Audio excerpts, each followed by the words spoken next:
Paper 94. The Melchizedek Teachings in the Orient.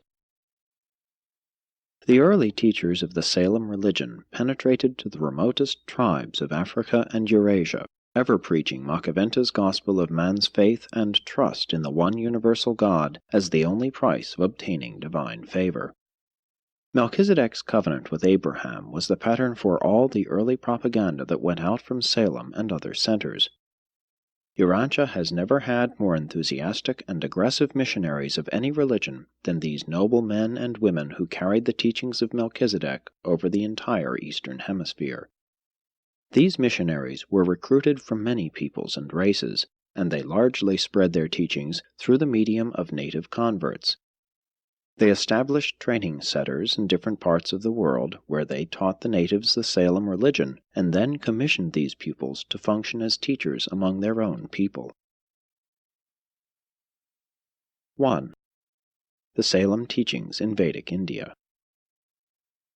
In the days of Melchizedek, India was a cosmopolitan country which had recently come under the political and religious dominance of the Aryan Andite invaders from the north and west. At this time, only the northern and western portions of the peninsula had been extensively permeated by the Aryans. These Vedic newcomers had brought along with them their many tribal deities. Their religious forms of worship followed closely the ceremonial practices of their earlier Andite forebears, in that the father still functioned as a priest and the mother as a priestess, and the family hearth was still utilized as an altar. The Vedic cult was then in process of growth and metamorphosis under the direction of the Brahman caste of teacher priests, who were gradually assuming control over the expanding ritual of worship. The amalgamation of the one-time 33 Aryan deities was well underway when the Salem missionaries penetrated the north of India. The polytheism of these Aryans represented a degeneration of their earlier monotheism, occasioned by their separation into tribal units, each tribe having its venerated god. This devolution of the original monotheism and Trinitarianism of Andite Mesopotamia was in process of resynthesis in the early centuries of the second millennium before Christ. The many gods were organized into a pantheon under the triune leadership of Dios Pitar, the Lord of Heaven, Indra, the tempestuous Lord of the Atmosphere, and Agni, the three-headed fire god, Lord of the Earth, and the vestigial symbol of an earlier Trinity concept. Definite henotheistic developments were paving the way for an evolved monotheism. Agni, the most ancient deity, was often exalted as the father-head of the entire pantheon. The deity father principle, sometimes called Prajapati, sometimes termed Brahma, was submerged in the theologic battle which the Brahman priests later fought with the Salem teachers. The Brahman was conceived as the energy-divinity principle activating the entire Vedic pantheon. The Salem missionaries preached the one God of Melchizedek, the Most High of Heaven. This portrayal was not altogether disharmonious with the emerging concept of the Father Brahma as the source of all gods, but the Salem doctrine was non-ritualistic, and hence ran directly counter to the dogmas, traditions, and teachings of the Brahman priesthood. Never would the Brahman priests accept the Salem teaching of salvation through faith, favor with God apart from ritualistic observances and sacrificial ceremonials. The rejection of the Melchizedek gospel of trust in God and salvation through faith marked a vital turning point for India. The Salem missionaries had contributed much to the loss of faith in all the ancient Vedic gods, but the leaders and priests of Vedism refused to accept the Melchizedek teaching of one God and one simple faith. The Brahmins culled the sacred writings of their day in an effort to combat the Salem teachers, and this compilation, as later revised, has come on down to modern times as the Rig Veda, one of the most ancient of sacred books. The second, third, and fourth Vedas followed as the Brahmins sought to crystallize, formalize, and fix their rituals of worship and sacrifice upon the peoples of those days. Taken at their best, these writings are the equal of any other body of similar character in beauty of concept and truth of discernment. But as this superior religion became contaminated with the thousands upon thousands of superstitions, cults, and rituals of southern India, it progressively metamorphosed into the most variegated system of theology ever developed by mortal man. An examination of the Vedas will disclose some of the highest and some of the most debased concepts of deity ever to be conceived. 2. Brahmanism. As the Salem missionaries penetrated southward into the Dravidian Deccan, they encountered an increasing caste system, the scheme of the Aryans to prevent loss of racial identity in the face of a rising tide of the secondary Sangic peoples. Since the Brahmin priest caste was the very essence of this system, this social order greatly retarded the progress of the Salem teachers. This caste system failed to save the Aryan race, but it did succeed in perpetuating the Brahmins, who, in turn, have maintained their religious hegemony in India to the present time. And now, with the weakening of Vedism through the rejection of higher truth, the cult of the Aryans became subject to increasing inroads from the Deccan. In a desperate effort to stem the tide of racial extinction and religious obliteration, the Brahmin caste sought to exalt themselves above all else. They taught that the sacrifice to deity in itself was all efficacious, that it was all-compelling in its potency. They proclaimed that, of the two essential divine principles of the universe, one was Brahman the deity, and the other was the Brahmin priesthood. Among no other Urantia peoples did the priests presume to exalt themselves above even their gods, to relegate to themselves the honors due their gods. But they went so absurdly far with these presumptuous claims that the whole precarious system collapsed before the debasing cults which poured in from the surrounding and less advanced civilizations. The vast Vedic priesthood itself foundered and sank beneath the black flood of inertia and pessimism which their own selfish and unwise presumption had brought upon all India.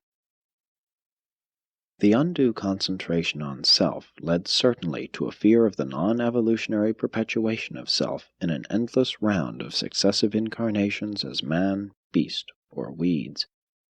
And of all the contaminating beliefs which could have become fastened upon what may have been an emerging monotheism, none was so stultifying as this belief in transmigration, the doctrine of the reincarnation of souls, which came from the Dravidian Deccan.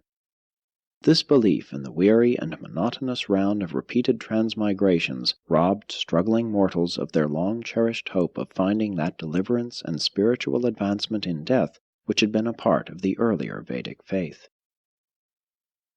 This philosophically debilitating teaching was soon followed by the invention of the doctrine of the eternal escape from self by submergence in the universal rest and peace of absolute union with Brahman, the oversoul of all creation.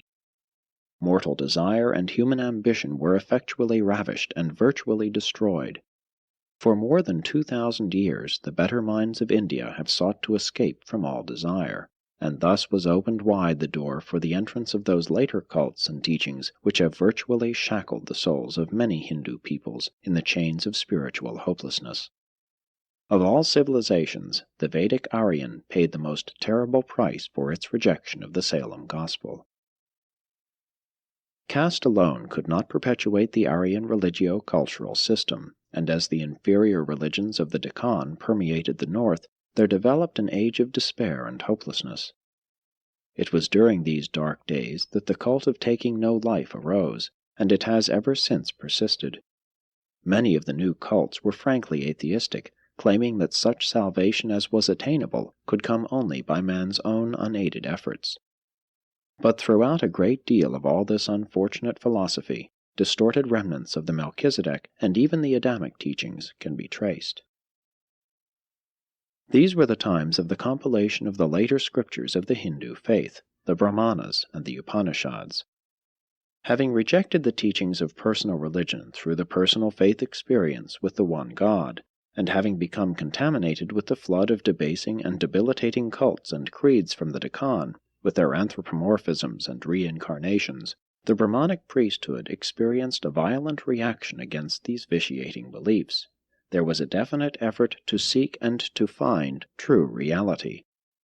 The Brahmins set out to de-anthropomorphize the Indian concept of deity, but in so doing, they stumbled into the grievous error of depersonalizing the concept of God, and they emerged not with a lofty and spiritual ideal of the Paradise Father, but with a distant and metaphysical idea of an all-encompassing Absolute.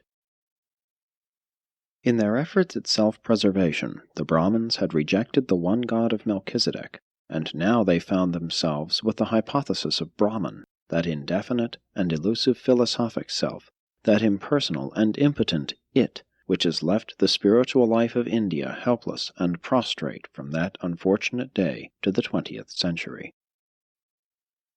It was during the times of the writing of the Upanishads that Buddhism arose in India. But despite its successes of 1,000 years, it could not compete with later Hinduism. Despite a higher morality, its early portrayal of God was even less well defined than was that of Hinduism, which provided for lesser and personal deities. Buddhism finally gave way in northern India before the onslaught of a militant Islam with its clear-cut concept of Allah as the supreme God of the universe. 3. Brahmanic philosophy. While the highest phase of Brahmanism was hardly a religion, it was truly one of the most noble reaches of the mortal mind into the domains of philosophy and metaphysics. Having started out to discover final reality, the Indian mind did not stop until it had speculated about almost every phase of theology, excepting the essential dual concept of religion, the existence of the universal Father of all universe creatures, and the fact of the ascending experience in the universe of these very creatures as they seek to attain the eternal Father, who has commanded them to be perfect, even as He is perfect. In the concept of Brahman, the minds of those days truly grasped at the idea of some all-pervading Absolute, for this postulate was at one and the same time identified as creative energy and cosmic reaction. Brahman was conceived to be beyond all definition, capable of being comprehended only by the successive negation of all finite qualities.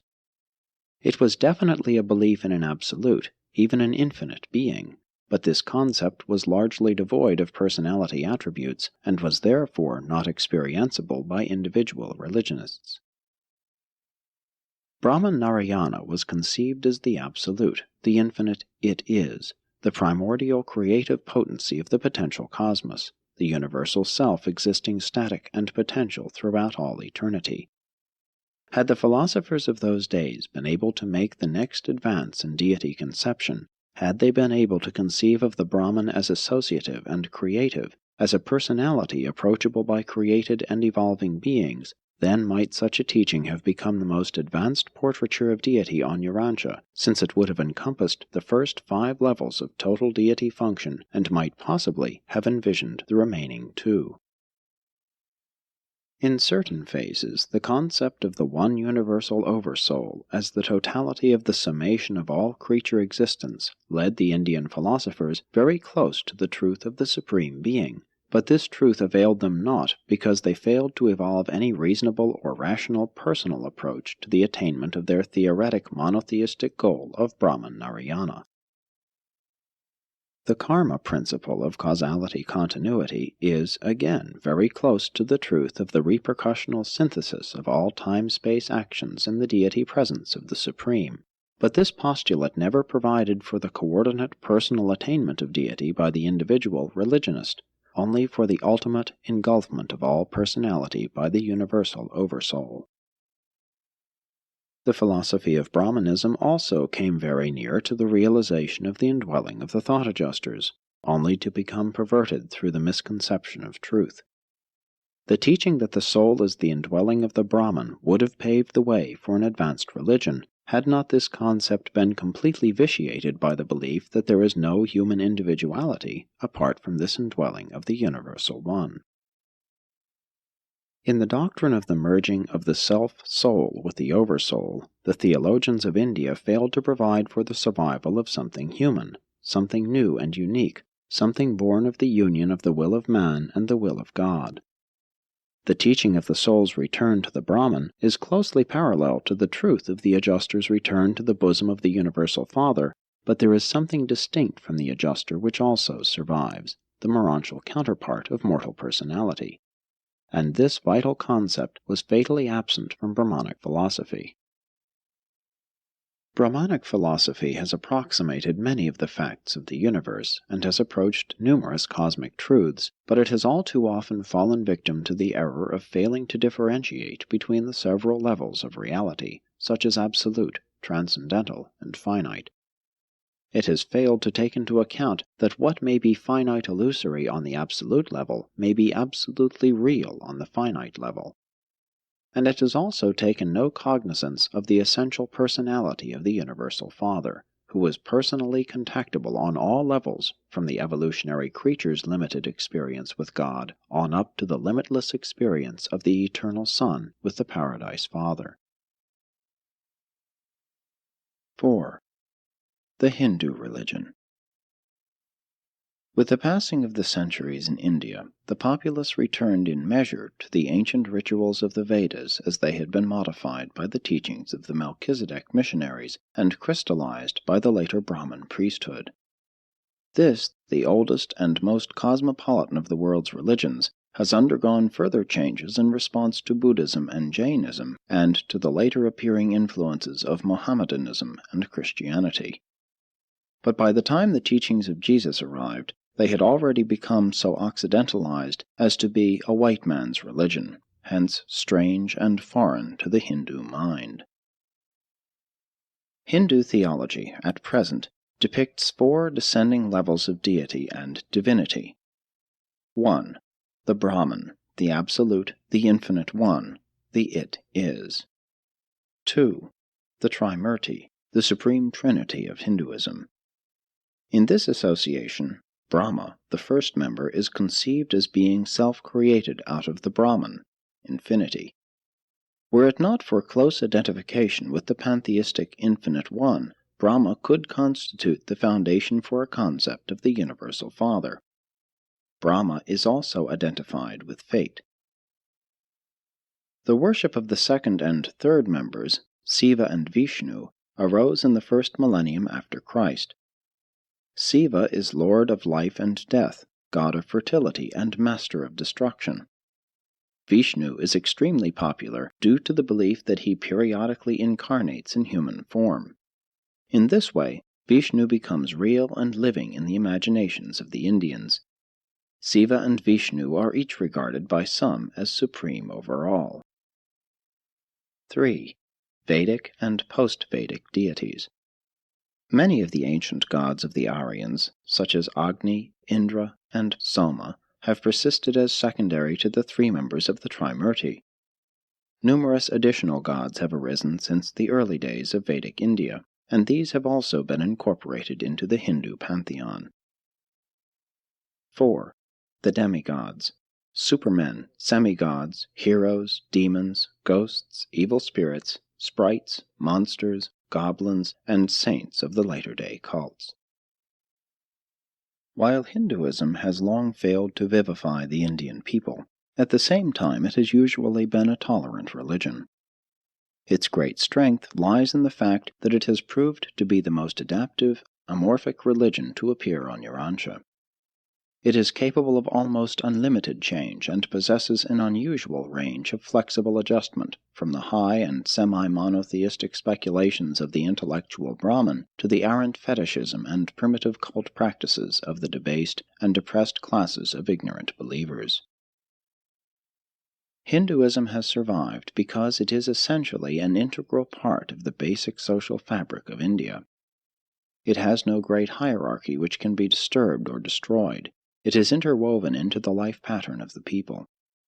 It has an adaptability to changing conditions that excels all other cults, and it displays a tolerant attitude of adoption toward many other religions, Gautama Buddha and even Christ himself being claimed as incarnations of Vishnu. Today in India, the great need is for the portrayal of the Jesusonian gospel, the fatherhood of God and the sonship and consequent brotherhood of all men, which is personally realized in loving ministry and social service.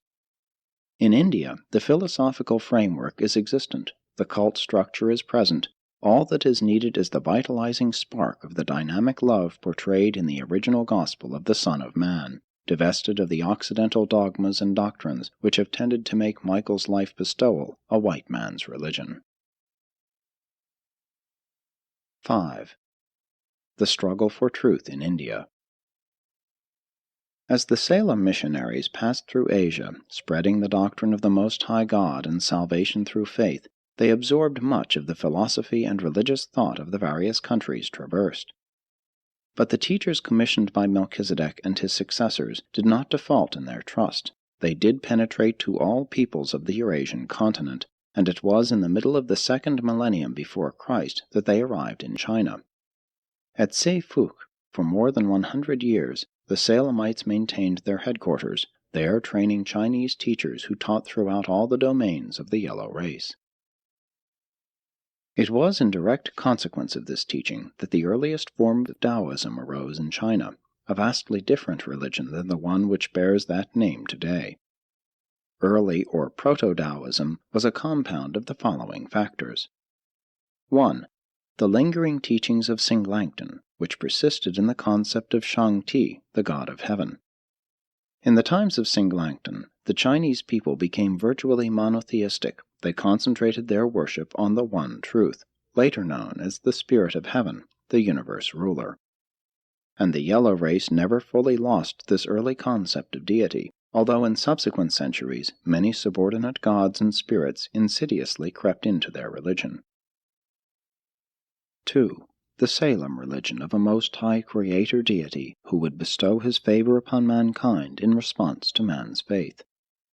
But it is all too true that, by the time the Melchizedek missionaries had penetrated to the lands of the yellow race, their original message had become considerably changed from the simple doctrines of Salem in the days of Makaventa. 3. The Brahman absolute concept of the Indian philosophers, coupled with the desire to escape all evil. Perhaps the greatest extraneous influence in the eastward spread of the Salem religion was exerted by the Indian teachers of the Vedic faith, who injected their conception of the Brahman, the Absolute, into the salvationistic thought of the Salemites. This composite belief spread through the lands of the yellow and brown races as an underlying influence in religio-philosophic thought. In Japan, this proto-Taoism was known as Shinto, and in this country, far distant from Salem of Palestine, the peoples learned of the incarnation of Makaventa Melchizedek, who dwelt upon earth that the name of God might not be forgotten by mankind. In China, all of these beliefs were later confused and compounded with the ever-growing cult of ancestor worship. But never since the time of Singlankton have the Chinese fallen into helpless slavery to priestcraft. The yellow race was the first to emerge from barbaric bondage into orderly civilization because it was the first to achieve some measure of freedom from the abject fear of the gods, not even fearing the ghosts of the dead as other races feared them. China met her defeat because she failed to progress beyond her early emancipation from priests. She fell into an almost equally calamitous error, the worship of ancestors. But the Salemites did not labor in vain. It was upon the foundations of their gospel that the great philosophers of 6th century China built their teachings. The moral atmosphere and the spiritual sentiments of the times of LAO-TSE and Confucius grew up out of the teachings of the Salem missionaries of an earlier age. 6. LAO-TSE and Confucius. About 600 years before the arrival of Michael, it seemed to Melchizedek, long since departed from the flesh, that the purity of his teaching on earth was being unduly jeopardized by general absorption into the older Urantia beliefs. It appeared for a time that his mission as a forerunner of Michael might be in danger of failing. And in the 6th century before Christ, through an unusual coordination of spiritual agencies, not all of which are understood even by the planetary supervisors, Urantia witnessed a most unusual presentation of manifold religious truth. Through the agency of several human teachers, the Salem gospel was restated and revitalized, and as it was then presented, much has persisted to the times of this writing. This unique century of spiritual progress was characterized by great religious, moral, and philosophic teachers all over the civilized world. In China, the two outstanding teachers were Lao-Tse and Confucius. Lao-Tse built directly upon the concepts of the SALEM traditions when he declared Tao to be the one first cause of all creation. Lao was a man of great spiritual vision. He taught that man's eternal destiny was everlasting union with Tao, Supreme God and Universal King. His comprehension of ultimate causation was most discerning, for he wrote, "Unity arises out of the absolute Tao, and from unity there appears cosmic duality, and from such duality Trinity springs forth into existence, and Trinity is the primal source of all reality.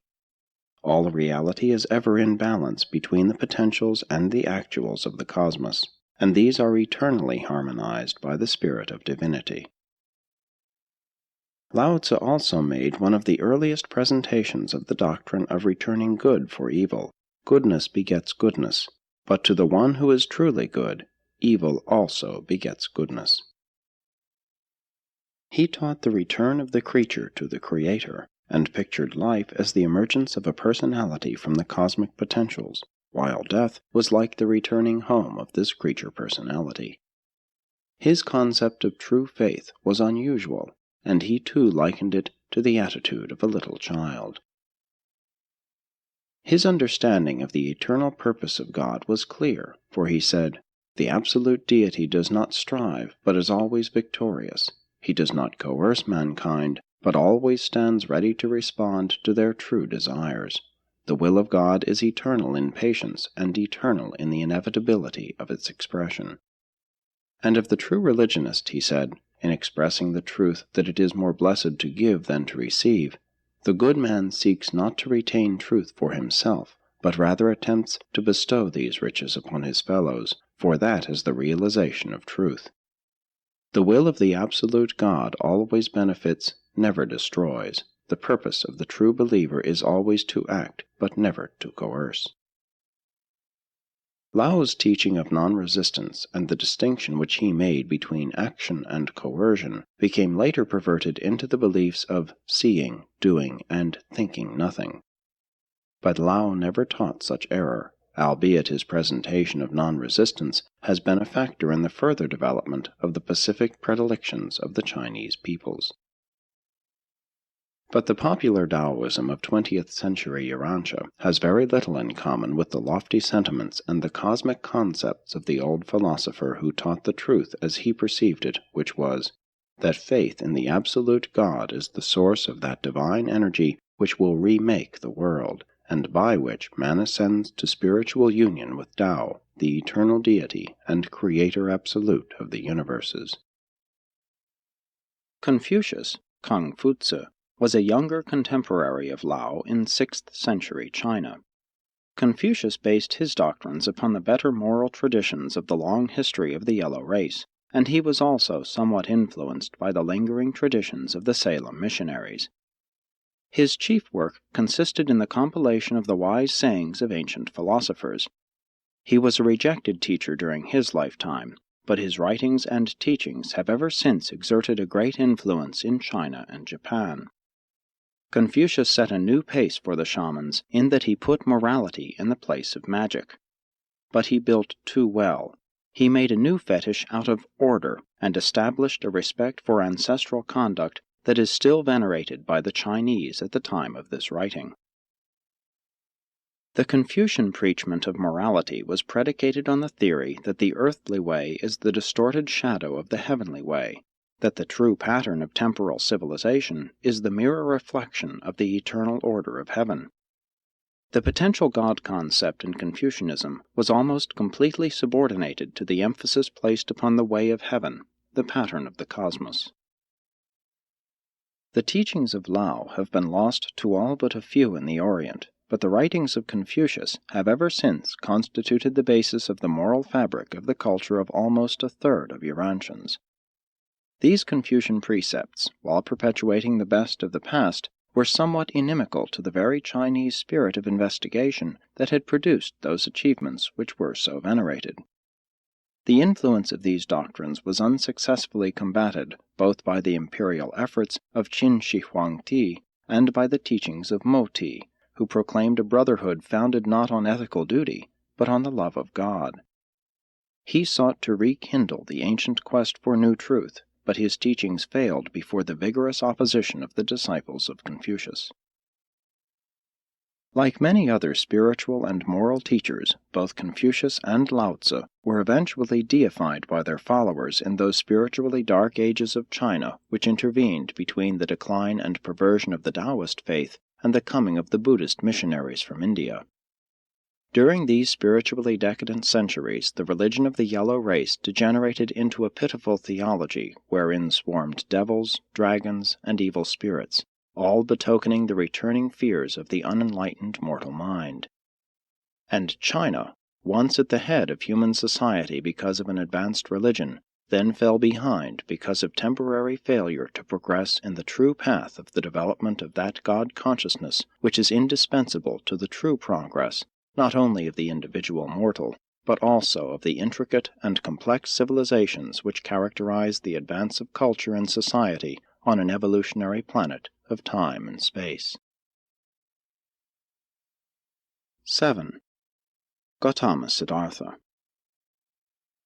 Contemporary with Lao-Tse and Confucius in China, another great teacher of truth arose in India. Gautama Siddhartha was born in the 6th century before Christ in the northern Indian province of Nepal. His followers later made it appear that he was the son of a fabulously wealthy ruler, but in truth he was the heir apparent to the throne of a petty chieftain who ruled by sufferance over a small and secluded mountain valley in the southern Himalayas. Gautama formulated those theories which grew into the philosophy of Buddhism after 6 years of the futile practice of yoga.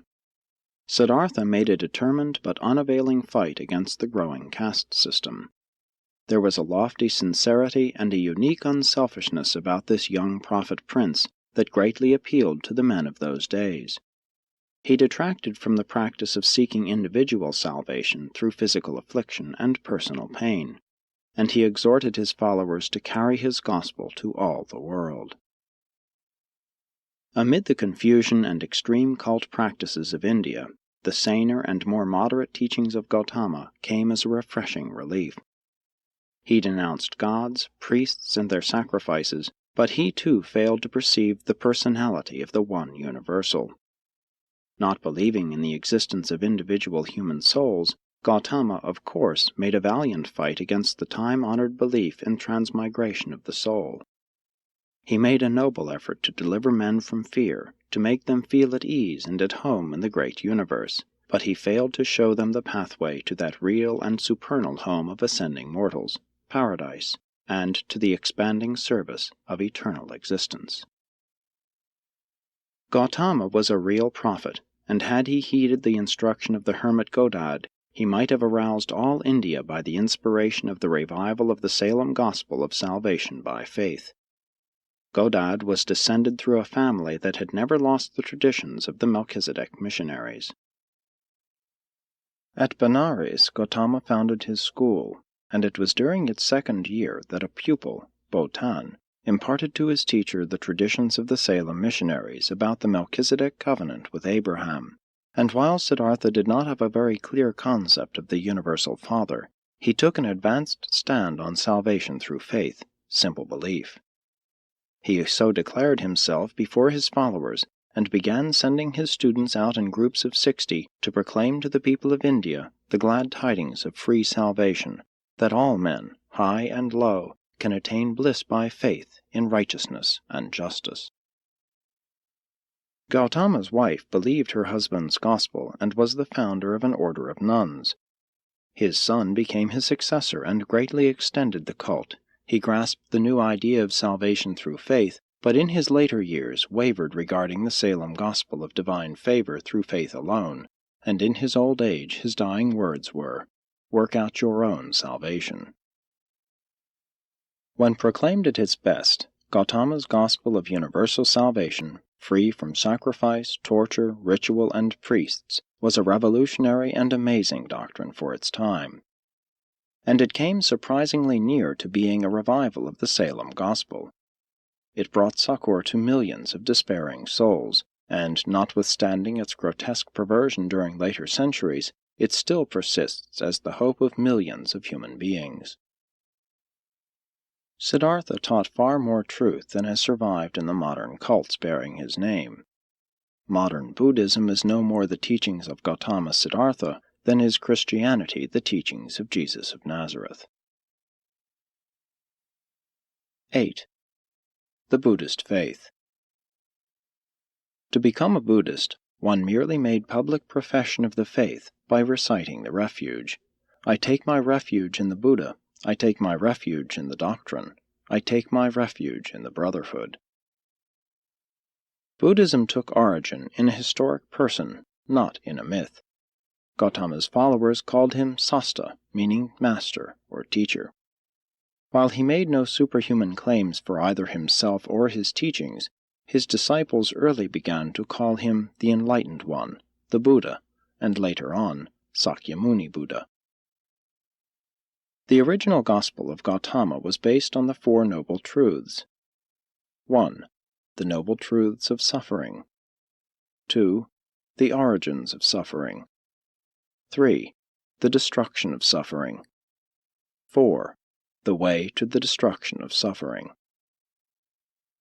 Closely linked to the doctrine of suffering and the escape therefrom was the philosophy of the Eightfold Path: right views, aspirations, speech, conduct, livelihood, effort, mindfulness, and contemplation. It was not Gautama's intention to attempt to destroy all effort, desire, and affection in the escape from suffering. Rather was his teaching designed to picture to mortal man the futility of pinning all hope and aspirations entirely on temporal goals and material objectives. It was not so much that love of one's fellows should be shunned, as that the true believer should also look beyond the associations of this material world to the realities of the eternal future. The moral commandments of Gautama's preachment were 5 in number. 1. You shall not kill. 2. You shall not steal. 3. You shall not be unchaste. 4. You shall not lie. 5. You shall not drink intoxicating liquors. There were several additional or secondary commandments whose observance was optional with believers. Siddhartha hardly believed in the immortality of the human personality. His philosophy only provided for a sort of functional continuity. He never clearly defined what he meant to include in the doctrine of nirvana.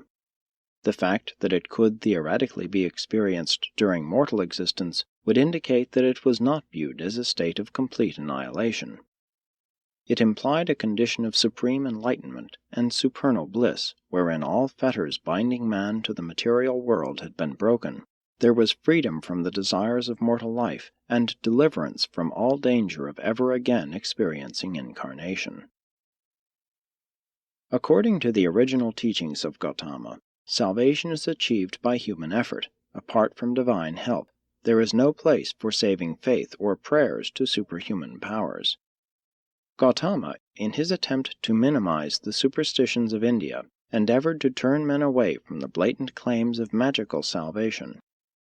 And in making this effort, he left the door wide open for his successors to misinterpret his teaching, and to proclaim that all human striving for attainment is distasteful and painful. His followers overlooked the fact that the highest happiness is linked with the intelligent and enthusiastic pursuit of worthy goals, and that such achievements constitute true progress in cosmic self-realization. The great truth of Siddhartha's teaching was his proclamation of a universe of absolute justice. He taught the best godless philosophy ever invented by mortal man. It was the ideal humanism, and most effectively removed all grounds for superstition, magical rituals, and fear of ghosts or demons. The great weakness in the original gospel of Buddhism was that it did not produce a religion of unselfish social service.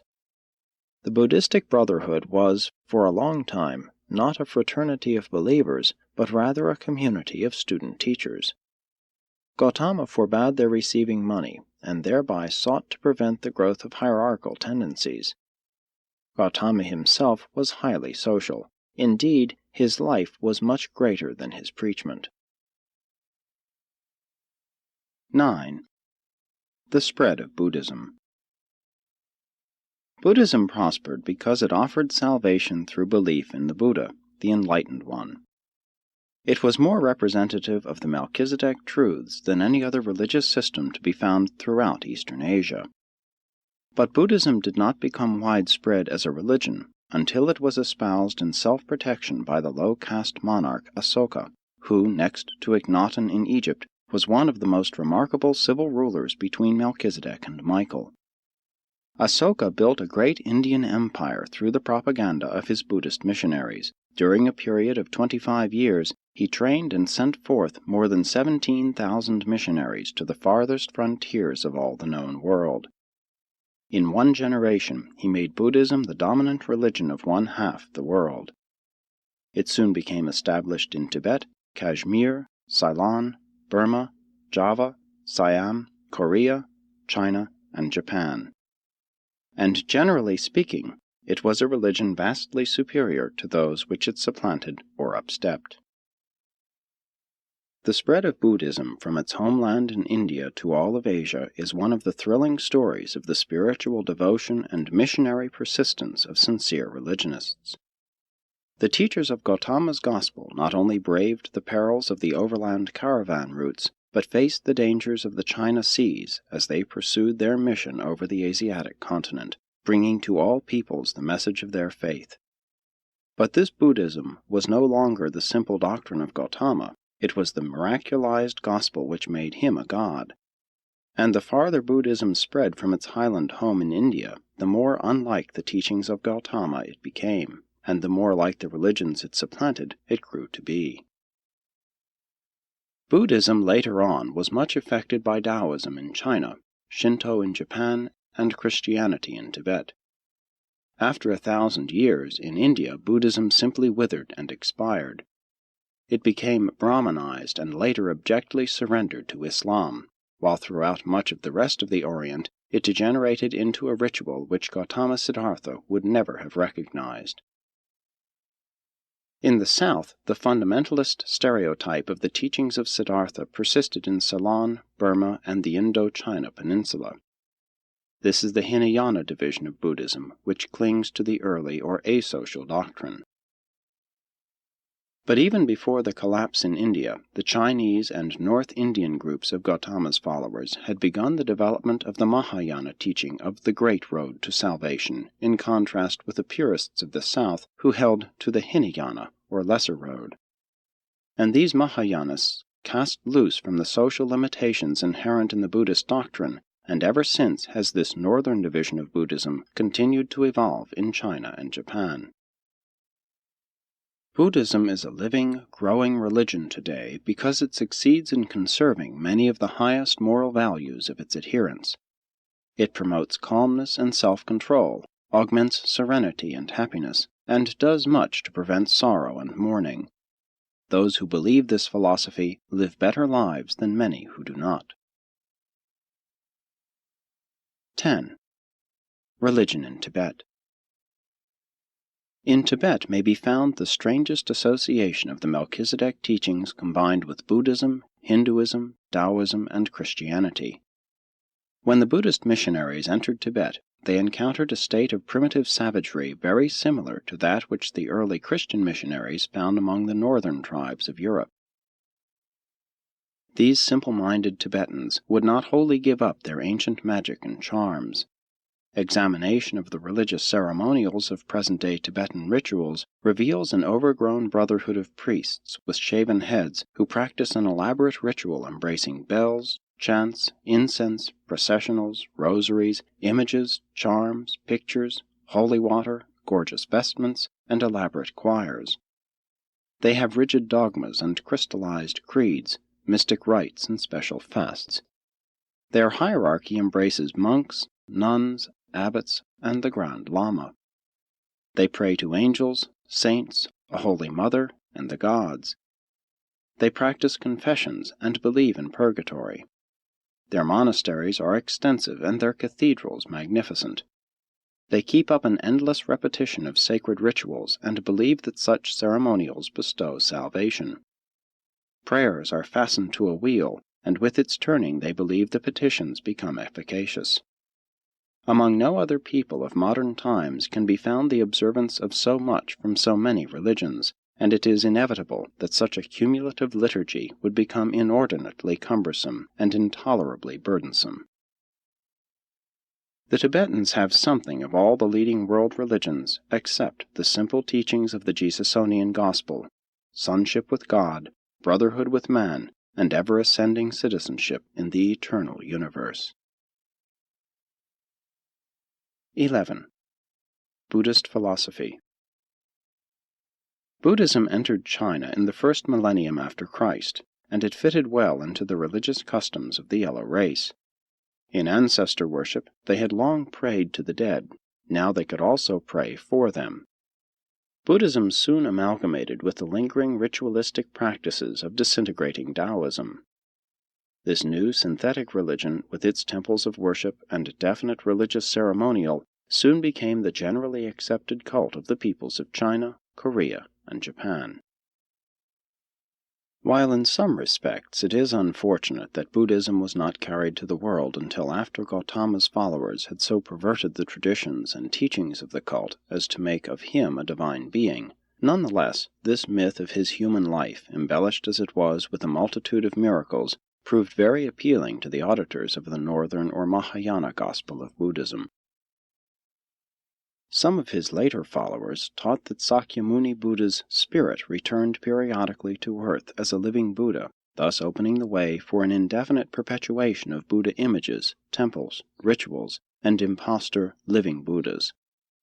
Thus did the religion of the great Indian Protestant eventually find itself shackled with those very ceremonial practices and ritualistic incantations against which he had so fearlessly fought, and which he had so valiantly denounced.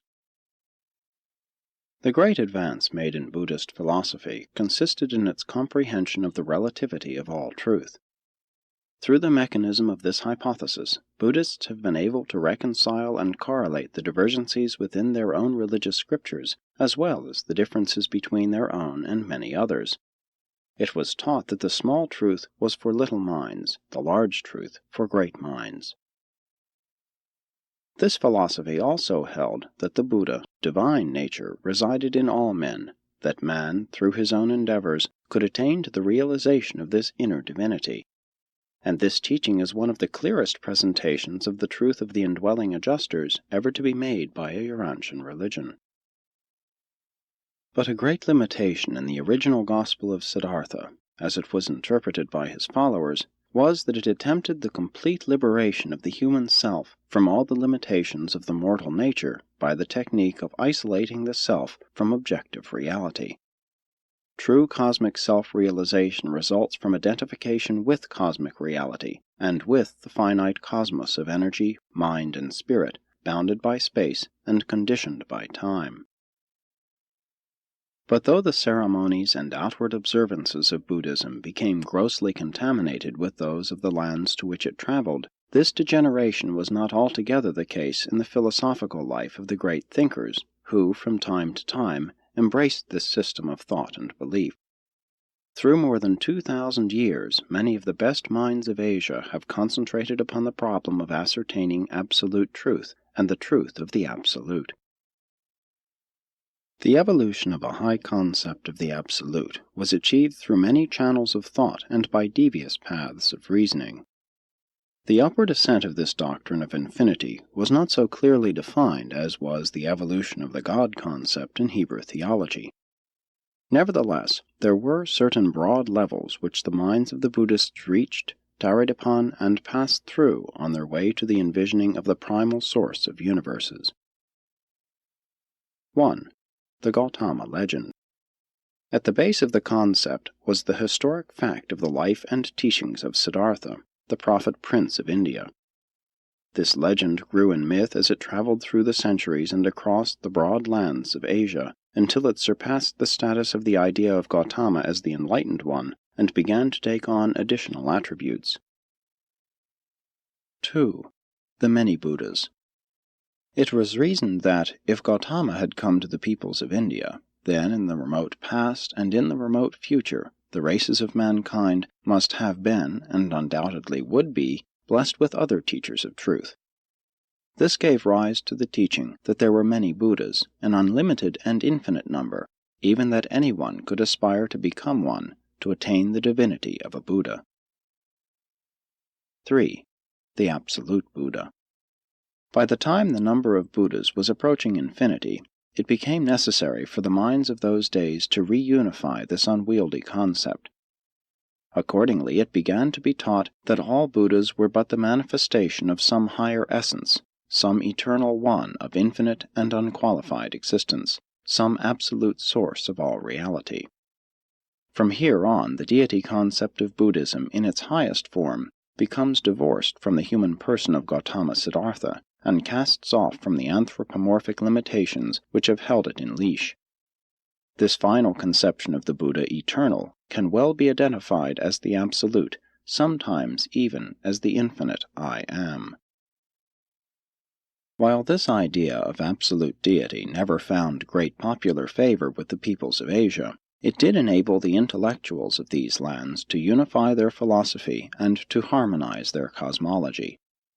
The concept of the Buddha Absolute is at times quasi-personal, at times wholly impersonal, even an infinite creative force. Such concepts, though helpful to philosophy, are not vital to religious development. Even an anthropomorphic Yahweh is of greater religious value than an infinitely remote absolute of Buddhism or Brahmanism. At times the Absolute was even thought of as contained within the infinite I Am. But these speculations were chill comfort to the hungry multitudes who craved to hear words of promise, to hear the simple gospel of Salem, that faith in God would assure divine favor and eternal survival. 12. The God concept of Buddhism. The great weakness in the cosmology of Buddhism was twofold: its contamination with many of the superstitions of India and China, and its sublimation of Gautama, first as the enlightened one, and then as the eternal Buddha. Just as Christianity has suffered from the absorption of much erroneous human philosophy, so does Buddhism bear its human birthmark. But the teachings of Gautama have continued to evolve during the past 2.5 millenniums. The concept of Buddha, to an enlightened Buddhist, is no more the human personality of Gautama than the concept of Jehovah is identical with the spirit demon of Horeb to an enlightened Christian. Paucity of terminology, together with the sentimental retention of olden nomenclature, is often provocative of the failure to understand the true significance of the evolution of religious concepts. Gradually, the concept of God, as contrasted with the Absolute, began to appear in Buddhism. Its sources are back in the early days of this differentiation of the followers of the Lesser Road and the Greater Road. It was among the latter division of Buddhism that the dual conception of God and the Absolute finally matured. Step by step, century by century, the God concept has evolved until, with the teachings of Ryonin, Honen Shonin, and Shinran in Japan, this concept finally came to fruit in the belief in Amida Buddha. Among these believers, it is taught that the soul, upon experiencing death, may elect to enjoy a sojourn in paradise prior to entering nirvana, the ultimate of existence. It is proclaimed that this new salvation is attained by faith in the divine mercies and loving care of Amida, god of the paradise in the West. In their philosophy, the Amidists hold to an infinite reality which is beyond all finite mortal comprehension. In their religion, they cling to faith in the all-merciful Amida, who so loves the world that he will not suffer one mortal who calls on his name in true faith and with a pure heart to fail in the attainment of the supernal happiness of paradise. The great strength of Buddhism is that its adherents are free to choose truth from all religions. Such freedom of choice has seldom characterized a Urantian faith. In this respect, the Shin sect of Japan has become one of the most progressive religious groups in the world. It has revived the ancient missionary spirit of Gautama's followers and has begun to send teachers to other peoples. This willingness to appropriate truth from any and all sources is indeed a commendable tendency to appear among religious believers during the first half of the 20th century after Christ. Buddhism itself is undergoing a 20th century renaissance. Through contact with Christianity, the social aspects of Buddhism have been greatly enhanced. The desire to learn has been rekindled in the hearts of the monk priests of the Brotherhood, and the spread of education throughout this faith will be certainly provocative of new advances in religious evolution. At the time of this writing, much of Asia rests its hope in Buddhism. Will this noble faith, that has so valiantly carried on through the dark ages of the past, once again receive the truth of expanded cosmic realities, even as the disciples of the great teacher in India once listened to his proclamation of new truth? Will this ancient faith respond once more to the invigorating stimulus of the presentation of new concepts of God and the Absolute, for which it has so long searched? All Urantia is waiting for the proclamation of the ennobling message of Michael, unencumbered by the accumulated doctrines and dogmas of 19 centuries of contact with the religions of evolutionary origin. The hour is striking for presenting to Buddhism, to Christianity, to Hinduism, even to the peoples of all faiths, not the gospel about Jesus, but the living, spiritual reality of the gospel of Jesus. Presented by a Melchizedek of Nebadon.